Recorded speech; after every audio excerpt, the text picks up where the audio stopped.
Assalamualaikum warahmatullahi wabarakatuh. Kami dari kelompok 12 akan mempresentasikan radiasi sinar gamma dan sinar X. Kelompok 12 beranggotakan saya sendiri Widya Hartati sebagai pemateri 1, Uswatun Hasanah sebagai pemateri 2, Jujun Sulistiawati sebagai pemateri 3, Mutiara Fatmawati Dewi sebagai pemateri 4, dan Adila Oktaviani sebagai pemateri 5. Radiasi gamma dan X. Sinar Z dan X dapat berinteraksi dengan materi menurut 3 mekanisme yaitu 1. Fotolistrik. Energi sinar Z atau X dipindahkan seluruhnya ke suatu elektron dan elektron dipisahkan dari intinya. 2. Compton.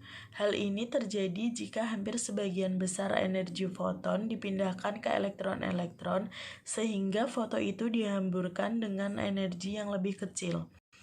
3. Pembentukan pasangan. Apabila suatu foton gamma memasuki medan listrik yang kuat di sekitar inti atom, suatu pasangan partikel baru dapat terbentuk yang terdiri dari satu elektron dan satu positron. Sinar X merupakan gelombang elektromagnetik dan memiliki panjang gelombang antara 0,01 sampai 10 mm.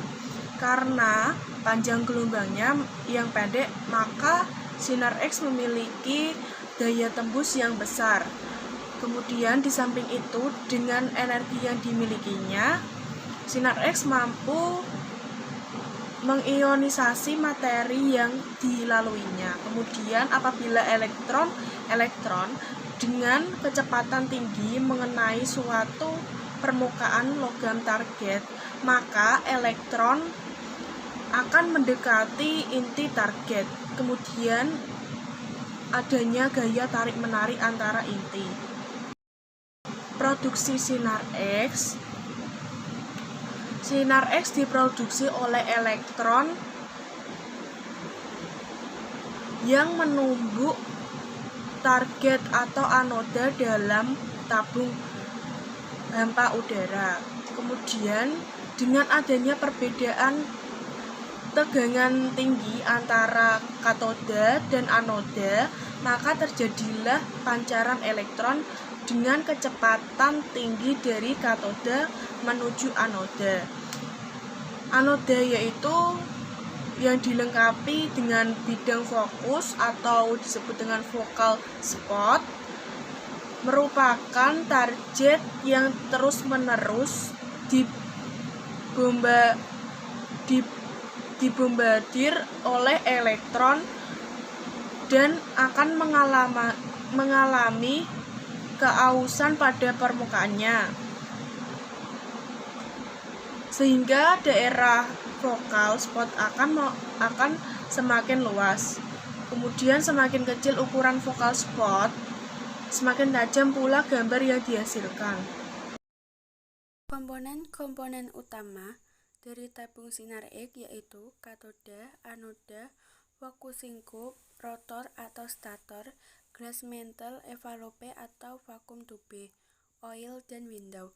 Komponen-komponen tersebut memiliki fungsi masing-masing dalam proses pembentukan sinar X. Sebagai berikut, katoda. Katoda tersebut dari nikel murni, di mana celah antara dua batang katoda disisipi kawat pijar atau filamen yang menjadi sumber elektron pada tabung sinar X. Anoda. Anoda atau elektroda positif biasa juga disebut sebagai target. Anoda di sini berfungsi sebagai tempat tumbukan elektron. Focusing cup. Focusing cup ini sebenarnya terdapat pada katoda yang berfungsi sebagai alat untuk menggerakkan elektron secara konvergen ke target agar elektron tidak terpancar kemana-mana. Rotor atau stator. Rotor atau stator ini terdapat pada bagian anoda yang berfungsi sebagai alat untuk memutar anoda. Glass mantle envelope atau vacuum tube.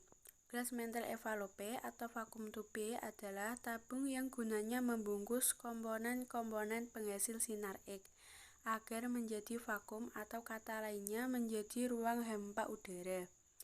Window. Window atau jendela adalah tempat keluarnya sinar X. Window terletak di bagian bawah tabung yang terbuat lebih tipis dari tabung bagian atas agar sinar X dapat keluar. Jenis sinar X. Berdasarkan prosesnya, sinar X dibedakan menjadi dua jenis, yaitu A. Sinar X Bremsstrahlung, B. Sinar X karakteristik. Sinar X Bremsstrahlung adalah istilah dalam bahasa Jerman yang berarti pengereman. Sinar X Bremsstrahlung terjadi bila proyektil elektron yang menuju inti mendapat pengaruh medan listrik dari inti target. Sinar X Bremsstrahlung merupakan spektrum yang kontinu yang diproduksi oleh perlambatan elektron yang diproduksi katoda seperti pada gambar di bawah ini. Sinar X karakteristik.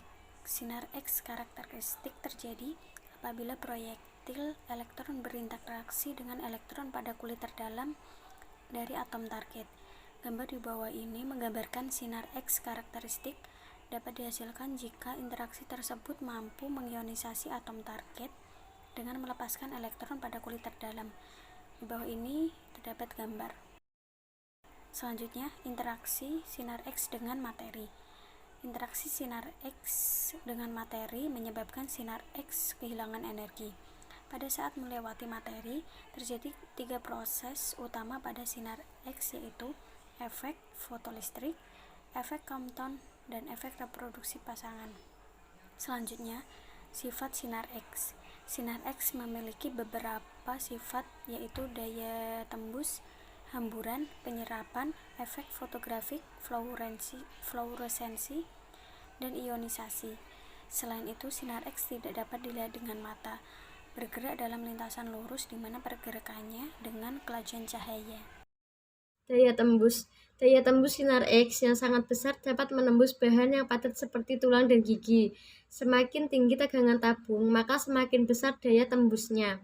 Semakin rendah berat atom atau kepadatan suatu benda, maka semakin besar daya tembusnya. Ketika menembus bahan, sinar X mengalami atenuasi atau perlemahan. Kemudian hamburan. Apabila berkas sinar X melewati suatu bahan, maka berkas sinar X akan berhamburan ke segala arah dan menimbulkan radiasi sekunder atau radiasi hambur pada bahan yang dilewati. Hal ini akan menyebabkan terjadinya gambar radiograf. Yang kemudian yaitu penyerapan. Sinar X dalam radiografi akan diserap bahan sesuai dengan berat atom atau kepadatan bahan. Semakin tinggi kepadatannya atau berat atomnya, maka semakin besar pula penyerapannya. Yang terakhir, fluoresansi. Sinar X menyebabkan bahan-bahan tertentu seperti kalsium tungstat atau zinc sulfit memandarkan cahaya atau luminesensi. Baik, terima kasih. Sekian presentasi dari kelompok kami. Mohon maaf apabila ada salah kata maupun perbuatan. Wassalamualaikum warahmatullahi wabarakatuh.